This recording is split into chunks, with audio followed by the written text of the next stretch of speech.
প্রথমে আমরা ইসলামী আকীদার গুরুত্বে এই চারটা বিষয় জানবো। প্রথম কথা হলো,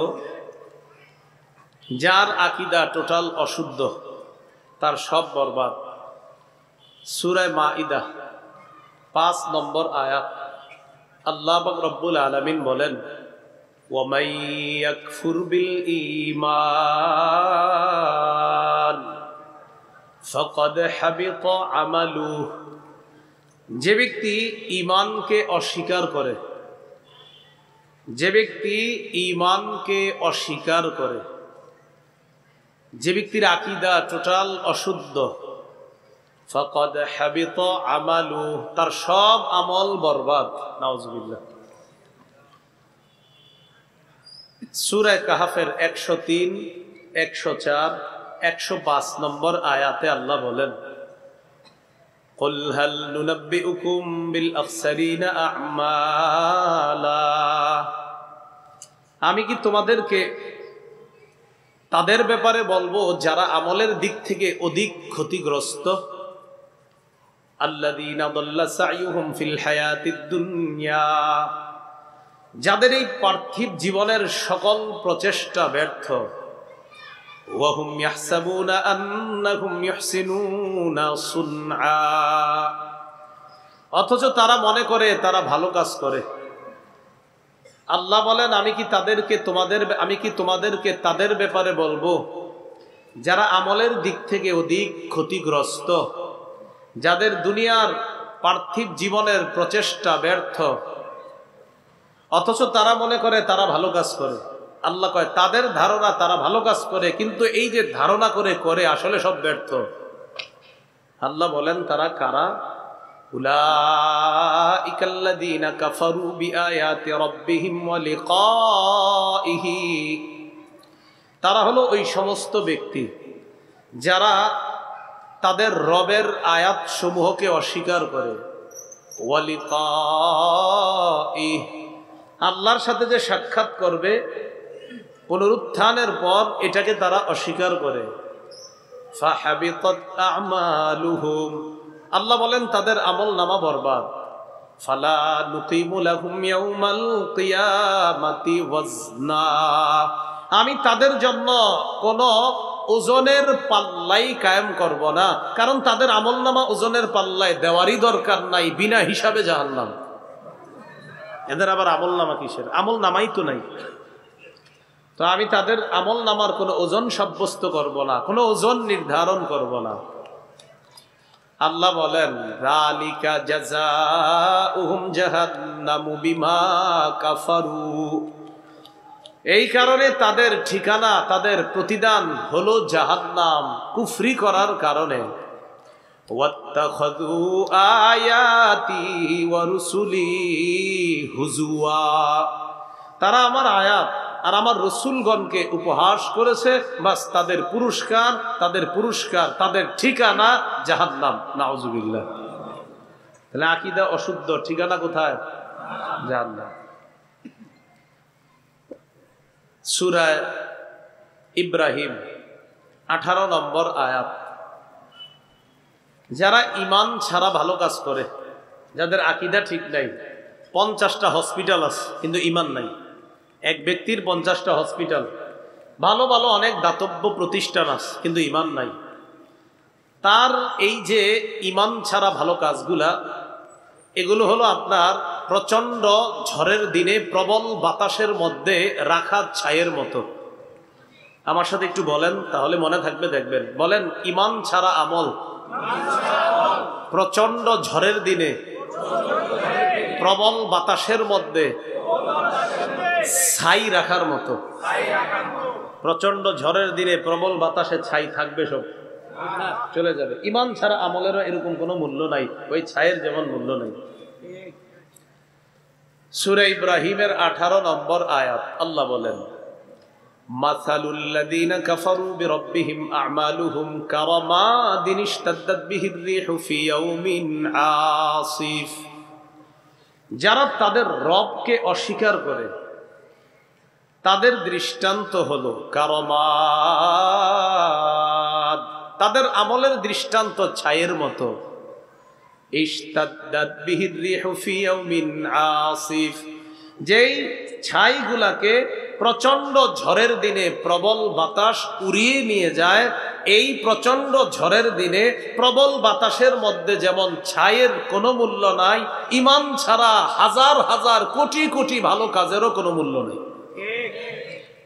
আকীদা অশুদ্ধ, দেখেন ভালো কাজ বাস মূল্য নাই। এবার আরেকটু বলেন আমার সাথে, বলেন ঈমান ছাড়া আমল মরুভূমির মধ্যে মরিচিকাকে পানি মনে করার মতো। মরিচিকা কি পানি? আরে মরিচিকা কি পানি? ঈমান ছাড়া আমল আমল না। তাহলে ঈমান ছাড়া আমল মরুভূমির মধ্যে মরিচিকাকে পানি মনে করার মতো। দলিল সূরা নূরের 39 নম্বর আয়াতে আল্লাহ বলেন, ওয়াল্লাযীনা কাফারু আ'মালুহুম কাসরাবিম বিকিআতি ইয়াহসাবুহুজ যামআনু মাআ হাত্তা ইযা জাআহু লাম ইয়াজিদহু শাইআ ওয়াল্লাযীনা কাফারু আ'মালুহুম কাসরাবিম বিকিআ। যারা কাফের, যাদের আকীদা অশুদ্ধ, যাদের ঈমান নাই, তাদের আমলের দৃষ্টান্ত কাসরাবিম বিকিআ। বিকিআ অর্থ হলো মরুভূমি, সারাব অর্থ হলো মরিচিকা। আল্লাহ বলেন যাদের ঈমান নাই তাদের আমলের দৃষ্টান্ত হলো মরুভূমির মধ্যে রাখা মরিচিকার মতো। ইয়াহসাবুহুজ যামআনু মা, দূর থেকে পিপাসার্ত ব্যক্তি এটারে পানি মনে করে। হাত্তা ইযা জাআহু লাম ইয়াজিদহু শাইআ, পিপাসার্ত ব্যক্তি যখন দৌড়ায়া পানির কাছে যায়, যাওয়ার পর দেখে এটা পানি না, আসলে এটারে পানি মনে করছে, আসলে এটা পানি না, এটা হলো মরিচিকা। মরিচিকা কি? কিছুই না। বলেন মরিচিকা কি? কিছুই না। এটারে কয় মরিচিকা, এটা কিছুই না। তাহলে ঈমান ছাড়া আমল প্রথমে শিখলাম প্রচন্ড ঝড়ের দিনে প্রবল বাতাসের নিচে রাখা ছায়ের মতো।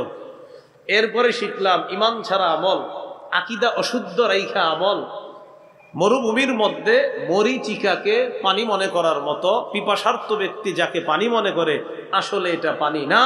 ঈমান ছাড়া হাজার হাজার কোটি কোটি সে যদি ভালো কাজও করে, কিন্তু এটা তার এই কাজের কোনো ফলাফল যদি সে আশা করে, আল্লাহ কয় মরুভূমির মধ্যে মরিচিকাকে পানি আশা করা যেমন বোকামি, ঈমান ছাড়া তুমি হাজারো ভালো কাজ কইরা ফলাফল আশা করাটাও এরকম বোকামি।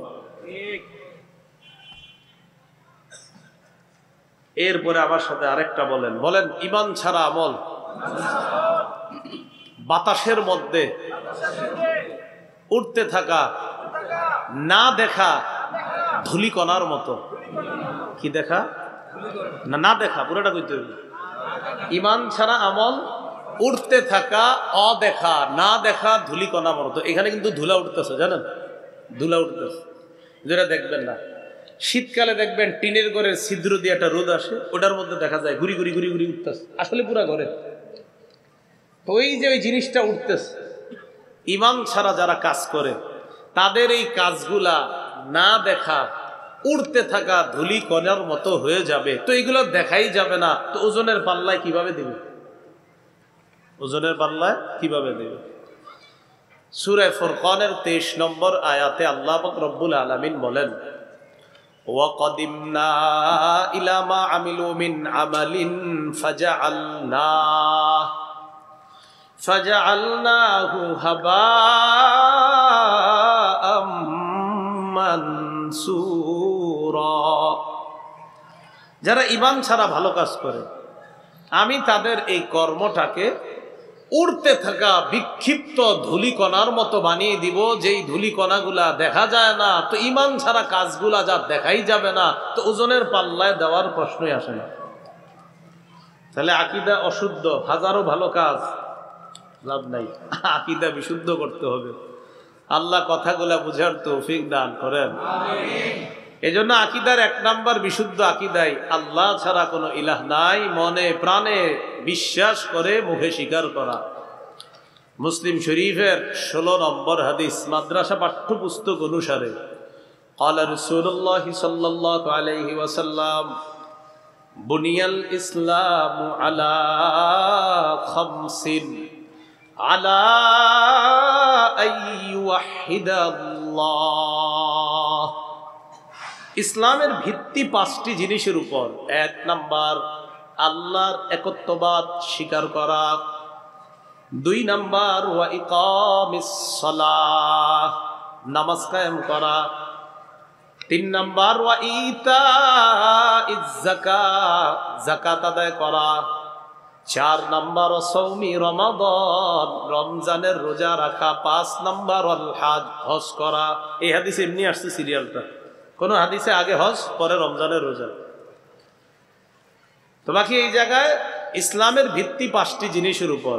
1 নাম্বার আলা আইয়ুহিদাল্লাহ, আল্লাহর একত্ববাদ স্বীকার করা। এর মানে আল্লাহর সাথে কাউকে শরীক না করা, আল্লাহর সাথে শিরিক না করা। মুআজ ইবনে জাবাল রাদিয়াল্লাহু তাআলা আনহুর বর্ণনা, মুসনাদ আহমদ 22075 নম্বর হাদিস। আওসানি রাসূলুল্লাহ সাল্লাল্লাহু আলাইহি ওয়াসাল্লাম, নবীজি আমাকে ওসিয়ত করেছেন বিআশরি কালিমাত, 10টা ওসিয়ত করেছেন। 1 নাম্বার ওসিয়ত, মুআজ লা তুশরিক বিল্লাহি শাইআ ওয়া ইন কুতিলতা আও হুররিকতা। মুআজ, তুমি আল্লাহর সাথে শিরিক করবা না। তোমাকে যদি হত্যা করা হয়, তোমাকে যদি জ্বালিয়ে দেওয়া হয়, এরপরেও আল্লাহর সাথে শিরিক করবা না। হত্যা করা হয়, জ্বালিয়ে দেওয়া হয়, এরপরেও আল্লাহর সাথে শিরিক করবা না। তাহলে আমাদের আকীদা বিশুদ্ধের 1 নম্বরই আল্লাহর একত্ববাদ স্বীকার করে নেওয়া। আল্লাহ আমাদের সকলকে এই বিশুদ্ধ আকীদা আমরা যেন লালন করতে পারি, আল্লাহ তৌফিক দান করেন। কিন্তু কেউ যদি এই আকীদা লালন না করে, বাস আল্লাহর একত্ববাদ যদি স্বীকার না করে, যদি শিরিক করে, তাহলে সে জাহান্নামে যাবে। যদি আকীদাই অশুদ্ধ হইয়া সব ঠিক রাখে, বাস তার ঠিকানা জাহান্নাম। অথবা যদি বিষয়টা এমন হয় যে আল্লাহরেও আল্লাহ মানে, সাথে আরো কয়েকজনরে আল্লাহ মানে, নাউজুবিল্লাহ, তাও ঠিকানা জাহান্নাম। যেমন আপনার একদল বলে ইন্নাল্লাহা সালিসু সালাসা, আল্লাহ হলেন 3 খোদার 1 খোদা, নাউজুবিল্লাহ। আর 2 জন মারিয়াম এবং ঈসা। ওই একদল আছে যারা ত্রিত্ববাদে বিশ্বাসী, আমরা একত্ববাদে বিশ্বাসী। একদল আছে যারা ত্রিত্ববাদে বিশ্বাসী, 3 খোদায় বিশ্বাসী। তো ঠিকানা কোথায়? জাহান্নাম। ওয়াকালাতিল ইয়াহুদু উযাইরুন ইবনুল্লাহ, ইহুদিরা কয় উযাইর আল্লাহর ছেলে। ইহুদিরা আল্লাহরে আল্লাহ মানে, আবার উযাইর নবীরে কয় আল্লাহর ছেলে। ঠিকানা জাহান্নাম। কারণ আল্লাহ আকীদা শিখাইয়া দিছে আমাদেরকে, কুল হুয়াল্লাহু আহাদ। নবী আপনি বলেন আল্লাহ এক, আল্লাহুস সামাদ, আল্লাহ অমুখাপেক্ষী, আল্লাহ কারো মুখাপেক্ষী না। লাম ইয়ালিদ ওয়া লাম ইউলাদ, আল্লাহ কাউকে জন্ম দেন না, কারো থেকে তিনি জন্ম নেন না। ইহুদিরা কয় উযাইর আল্লাহর ছেলে, ইহুদিরা কয় উযাইর আল্লাহর ছেলে। বাস আল্লাহরে আল্লাহ মানে, কিন্তু উযাইর নবীরে কয় আল্লাহর ছেলে। ঠিকানা জাহান্নাম, কারণ আকীদা অশুদ্ধ।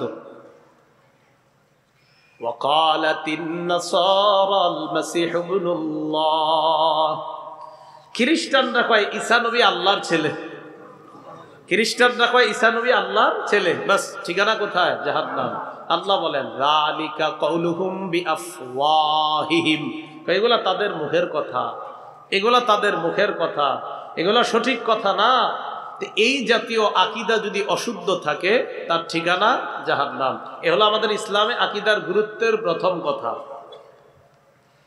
দ্বিতীয় কথাটা মনে আসেনি, কারণ আকীদা সব বিশুদ্ধ, একটা এরকম অশুদ্ধ যে ওই বিশুদ্ধগুলোও বাদ হয়ে গেছে।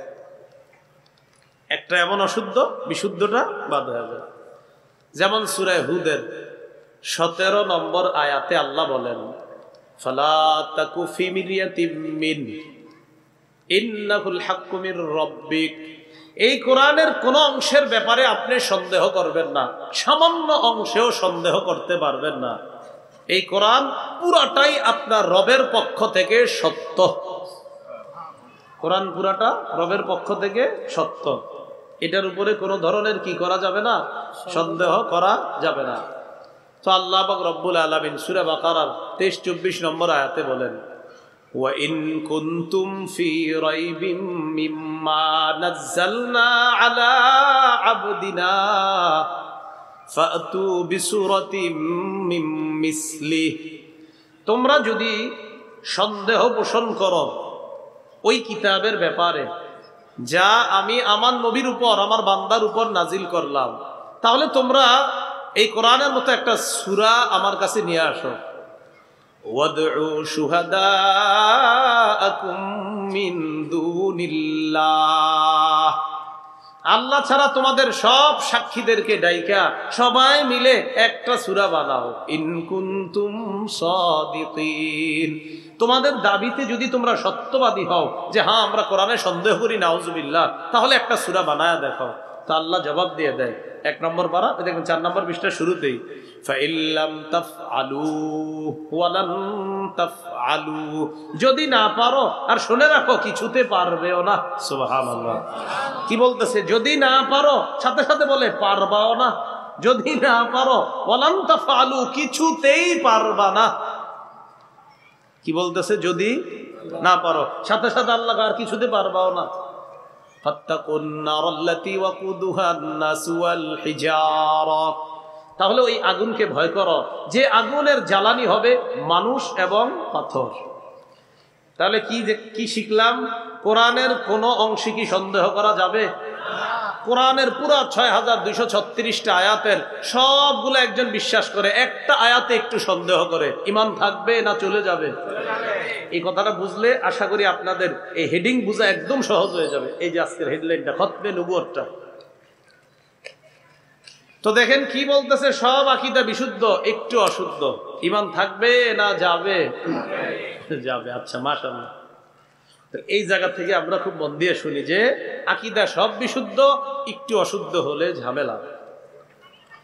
কোরআনের 6236টা আয়াতের মধ্যে মনে করেন মুসলমানদের মধ্যে একদল যারা নিজেদেরকে দাবি করে মুসলমান, কথার কথা তো তারা কোরআনের সবগুলো আয়াত মানে, কিন্তু ঘটনাচক্রে যদি সূরা আহজাবের 40 নম্বর আয়াত, যে আয়াতের মধ্যে আল্লাহ বলেন, মা কানা মুহাম্মাদুন আবা আহাদিম মির রিজালিকুম ওয়ালাকির রাসূলুল্লাহ ওয়া খাতামান নাবিয়্যিন, মুহাম্মদ সাল্লাল্লাহু আলাইহি ওয়াসাল্লাম তোমাদের কোন সাবালক পুরুষের পিতা না।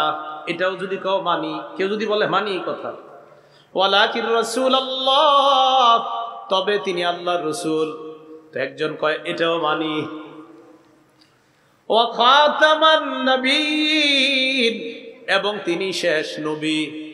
কোন ব্যক্তি যদি বলে কোরআনের 6236টা আয়াতের মধ্যে ওয়ালাকির রাসূলুল্লাহ সহ উনি সব মানে, ওয়া খাতামান নাবিয়্যিন আয়েশা কয় এটার ব্যাখ্যা আছে, আওয়াজ দিয়ে বলেন নাউজুবিল্লাহ। কি আছে? কি আছে? কি ব্যাখ্যা? কয় শেষ নবী, এটার একটু ব্যাখ্যা আছে। ইমাম গাজালি বলেন লাইসা ফিহি তা'বীলুন ওয়ালা তাখসিস, খাতামান নাবিয়্যিন এই জায়গার কোনো ব্যাখ্যা নাই, ব্যাখ্যার কোনো সুযোগ নাই। মুহাম্মদ সাল্লাল্লাহু আলাইহি ওয়াসাল্লামের পরে আর কোনো নবী নাই, ব্যাখ্যার সুযোগ নেই। তো সব মাইনা যদি কয় খাতামান নাবিয়্যিন, এটা একটু ব্যাখ্যা করা দরকার। আল্লাহ কইন কুনতুম ফি রাইব, ও তাহলে তুমি সন্দেহ করছো, তো ঈমান আছে না গেছে?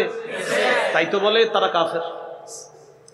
এই যে ঈমান নাই, এই যে খাতামান নাবিয়্যিন অস্বীকার করা মানে কোরআন অস্বীকার করা, আর কোরআন অস্বীকার যেই করবে সেই কাফের। যে অস্বীকার করবে সে কি হবে? এজন্য একটু বুঝা শুনা পড়াশোনা কইরা এদেরকে বুঝাইবেন, তা কাজ হবে। আন্দাজি চিল্লাইবেন, একটু বুঝাইবেন যে ভাই এইভাবে আপনার যদি কেউ অস্বীকার করে তাহলে কাফের, মানে আপনি যদি খালি ঢালাও ভাবে কইতে থাকেন এ কইব থুর আন্তাজি আমগো কালিমাও ঠিক আছে, সব ঠিক আছে, কালিমাও লেখা লা ইলাহা ইল্লাল্লাহ মুহাম্মাদুর রাসূলুল্লাহ, আরে ঠিকই তো আছে, আবার অফিস আদালতেও লেখা সব ঠিক, তাহলে কাফের হবে কেন? এই আস্তে ধীরে সূক্ষ্ম জালিয়াতিটা ধরে দিবেন যে ভাই খাতামান নবিয়্যিন মুহাম্মদ সাল্লাল্লাহু আলাইহি সাল্লাম নবী মানেননি, বলবে মানি। শেষ নবী মানেননি, তখন বলবে ব্যাখ্যা আছে। ও ব্যাখ্যা আছে, জি এই জন্যই আপনি কাফের। তো এই জন্য আমি বলি আজকে যে আলোচনাগুলো করতেছি একটু মুখস্থ রেখেন, মুখস্থ রেখার চেষ্টা করবেন, তখন এই জাতীয় মানুষগুলার আপনি যখন বলবেন আপনার কথা নিবে, ইনশাল্লাহ নিবে, নিতেই হবে, এছাড়া উপায় নেই। আপনার কথা প্রত্যাখ্যান করতে হলে দলিল লাগবে, আর দলিল আপনার সাথে পারবে না, এটা নিশ্চিত থাকেন। তো কি বললাম, আকীদা সব বিশুদ্ধ, একটা অশুদ্ধ। তো এরকম অশুদ্ধ কোরআনের সব মানে মনে করেন খাতামান নবিয়্যিন এই জায়গাটা মানে না, ওই সব বিশুদ্ধ গুলারে এই অশুদ্ধ আকীদায় ওগুলারও অশুদ্ধ বানায়া দিবে যে কাফের। আপনার আকীদা সব ঠিক, যে একটা জায়গায় আপনি বলেন যে এটাতে একটু সমস্যা আছে, জি আপনি এই জন্য এই জায়গা না মানার কারণে আপনি কোরআন মানেন না, আর কোরআন যে অস্বীকার করে সে কাফের, আর যে কাফের তার ঠিকানা জাহান্নাম। কথাটা কি বুঝায় কইতে পারবেন নি? কেউ যদি আপনাদের সাথে বসে এরকম বুঝায় বলতে পারবেন না? বুঝায় বলবেন। তো দ্বিতীয় বিষয়টা আমরা চলতেছে যে আকীদা সব বিশুদ্ধ, অথবা আপনার অনেক আকীদা বিশুদ্ধ, কিছু কিছু এমন অশুদ্ধ যে অশুদ্ধগুলাও ওই বিশুদ্ধগুলারে অশুদ্ধ বানায় দেয়। আল্লাহ আমাদেরকে বুঝার তৌফিক দান করেন। মনে আছেন ইসলামী আকীদারের পরের কথাটা কি ভুলে গেছেন? মাশাআল্লাহ, ছাত্র একটু পাওয়া গেছে, সংশয়বাদী। প্রথমে গেল অশুদ্ধ আকীদা, দ্বিতীয় গেল বিশুদ্ধ সাথে অশুদ্ধ, 3 নাম্বার সংশয়বাদী। এরকম দেখবেন ভাব ধরে যে ওলামায়ে কেরাম বলে জান্নাত জাহান্নাম আছে, আমি এটা বিশ্বাসও করি না, অবিশ্বাস, মানে ভাব ধরে খুব বুঝি ইসলাম। যে আলেমরা কয় আলেমরা বলে শুনছি যে আখেরাত আছে, তো বিশ্বাসও করি না আবার অবিশ্বাসও করি না, মানে উনি বুঝায়, উনি অনেক কিছু বুঝে। এরকম যখন বুঝাইবো আপনি কইবেন ঘুমে যাওয়ার দোয়াটা বলেন, কিসে যাওয়ার, এবং আপনি এটা শিওর হয়ে নিন যে পারবো না, মানে এটা অগ্রিম শিওর হয়ে নিন। এবার আসেন 4 নাম্বার, মনে আসেনি?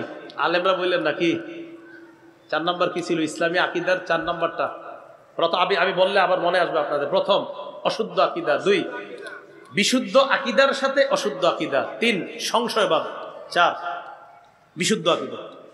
বিশুদ্ধ আকীদা রাইখা কিছু ভুল ত্রুটি কইরা ফেলছে। প্রথম অশুদ্ধ আকীদা, 2 বিশুদ্ধ আকীদার সাথে অশুদ্ধ আকীদা, 3 সংশয়বাদী, 4 টোটাল বিশুদ্ধ আকীদা।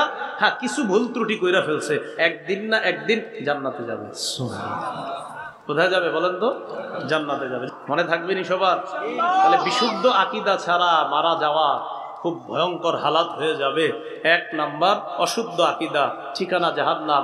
2 নাম্বার অশুদ্ধ আকীদার পাশাপাশি বিশুদ্ধ আকীদা আছে, কিন্তু অশুদ্ধ এমন, এটার কারণেও ঠিকানা জাহান্নাম। 3 সংশয়বাদী, এটার ঠিকানাও জাহান্নাম। 4 দৃঢ় বিশ্বাসী ইমানদার, তার ঠিকানা আল্লাহর জান্নাত।